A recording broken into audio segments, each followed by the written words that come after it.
అదరగొట్టే కారం రంగు రుచి ఆచి కారం పొడి. రాజకీయం అంటేనే ఒక సుదీర్ఘ ప్రయాణం.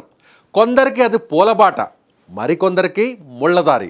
కానీ ఆ ముళ్ళదారిలోనే నడుస్తూ పడినా తిరిగి లేస్తూ ప్రజల పక్షం వైపు నిలుస్తూ గమ్యం కోసం పరిగెత్తే వాళ్లే అసలైన నాయకులుగా నిలుస్తారు. అలాంటి నాయకుల లక్ష్యం కేవలం పదవుల కోసమే పరుగులు తీయడం కాదు, ప్రజల మనసులో పదిలం కావడం, వారి మన్ననలు పొందడం. ఓటమి ఎదురైనప్పుడు పడిలేచిన కెరటంలా మరింత బలంగా ముందుకు సాగే నాయకులు నేటి రాజకీయాల్లో అరుదుగా కనిపిస్తుంటారు. సరిగ్గా ఈ కోవకే చెందినవాడే నేటి తరం యువ నాయకుడు నవీన్ యాదవ్.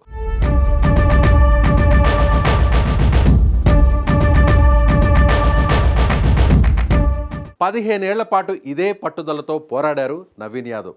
ఆయనకు ఎన్ని ఎదురు దెబ్బలు తగిలినా ఆయన ఆశయం మాత్రం చెక్కు చెదరలేదు.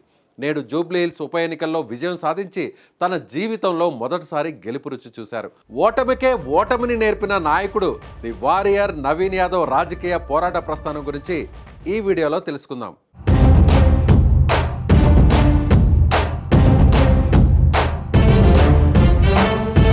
నవీన్ యాదవ్ 1983 నవంబర్ 17న హైదరాబాద్ నగరంలోని యూసఫ్గూడ బస్తీలో జన్మించారు. ఆయన తండ్రి చిన్న శ్రీశైలం యాదవ్, తల్లి కస్తూరి యాదవ్ మొదటి సంతానం నవీన్ యాదవ్. నవీన్ యాదవ్ బాల్యమంతా స్థానికంగానే గడిచింది. ఇక్కడి ప్రజలతో, వారి సమస్యలతో ఆయనకు చిన్నప్పటి నుంచే పరిచయం ఏర్పడింది. ఆయన చదువు కూడా ఇక్కడే కొనసాగింది. 2000 సంవత్సరంలో మహాత్మా గాంధీ మెమోరియల్ స్కూల్లో 10వ తరగతి పూర్తి చేశారు నవీన్. 2002లో విజ్ఞాన్ విద్యాలయం జూనియర్ కాలేజీలో ఇంటర్ని పూర్తి చేశారు. ఆ తరువాత 2007లో CSIIT బేగంపేట నుంచి బ్యాచిలర్ ఆఫ్ ఆర్కిటెక్చర్ పట్టాను పొందారు. చదువు పూర్తయ్యాక రియల్ ఎస్టేట్ వ్యాపారంలో కొంతకాలం అడుగుపెట్టారు. వ్యాపారంలో రాణిస్తున్న ఆయన మనసు మాత్రం ప్రజాసేవ వైపే లాగింది. అప్పటికే నవీన్ యాదవ్ తండ్రి చిన్న శ్రీశైలం యాదవ్కు నగరంలో రాజకీయ, సినీ, వ్యాపార ప్రముఖులతో సత్సంబంధాలు కలిగి ఉండడంతో నవీన్కు తనను నమ్ముకున్న ప్రాంత ప్రజలకు ఏదన్నా చేయాలన్న తపన వారి కుటుంబంతో పాటు నవీన్ కూడా బలంగా ఉండేది. అలా రాజకీయాల్లోకి రాకముందే నవీన్ సామాజిక సేవలో చురుగ్గా ఉండేవారు. ఆయన నవ యువ నిర్మాణ్ అనే స్వచ్ఛంద సంస్థను స్థాపించారు. ఈ సంస్థ ద్వారా ఎంతోమంది నిరుద్యోగ యువతకు ఉపాధి శిక్షణ కార్యక్రమాలను నిర్వహించారు. వారికి ఉద్యోగ అవకాశాలు కల్పించేందుకు కృషి చేశారు. పదవిలో లేకపోయినా ప్రజల మధ్య ఉంటూ వారికి అండగా నిలిచారు నవీన్.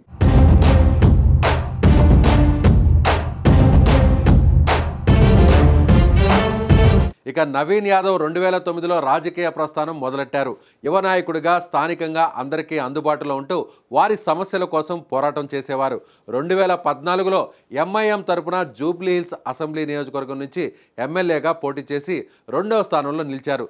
జూబ్లీహిల్స్ ఓల్డ్ సిటీలో లేకపోయినా MIM తరపున పోటీ చేసిన నవీన్ 2వ స్థానంలో నిలిచి హైదరాబాద్ సిటీ పాలిటిక్స్లో ప్రత్యేక ఆకర్షణగా నిలిచారు. ప్రధాన పార్టీల నుంచి పోటీ చేయాలని నవీన్ ప్రయత్నించినా వారి కుటుంబ వ్యతిరేక వర్గం నుంచి టికెట్ రానివ్వకుండా అడ్డుకోవడంతో 2018లో జూబ్లీహిల్స్ స్వతంత్ర అభ్యర్థిగా పోటీ చేశారు నవీన్. ఈ ఎన్నికల్లో దాదాపు 20,000కు పైగా ఓట్లను సాధించడం విశేషం.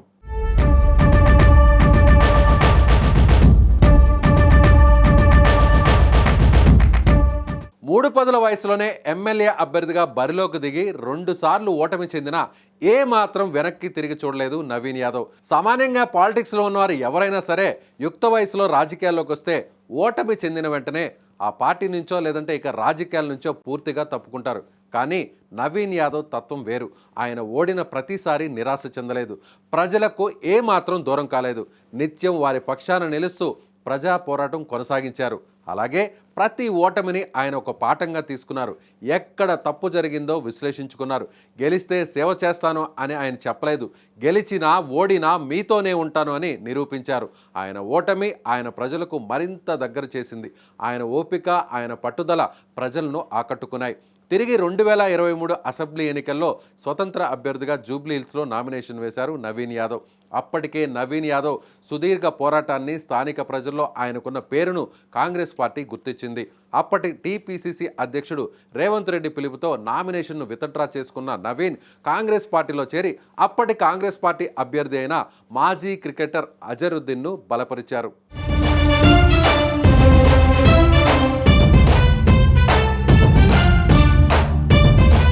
జూబ్లీహిల్స్ ఎమ్మెల్యే మాగంటి గోపీనాథ్ అకాల మరణంతో ఉప ఎన్నిక ఇప్పుడు అనివార్యమైంది. ఇది కాంగ్రెస్ పార్టీకి నవీన్ యాదవ్కు ఒక పెద్ద అవకాశంగా మారింది.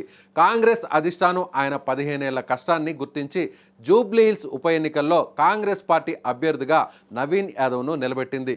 దీంతో Naveen Yadav door to door campaign చేశారు. ప్రజలతో ముఖాముఖి మాట్లాడారు. వారి సమస్యలను ఓపికగా విన్నారు.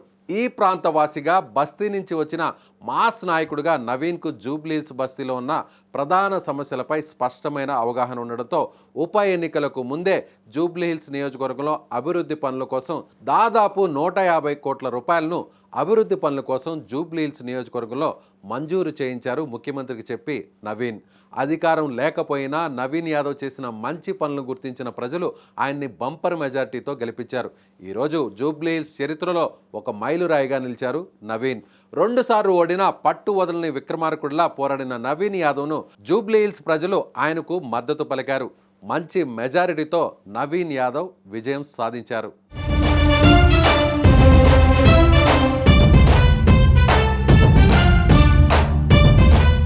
ప్రతి ఓటమి తర్వాత నవీన్ యాదవ్ ప్రజలకు మరింత దగ్గరయ్యారు.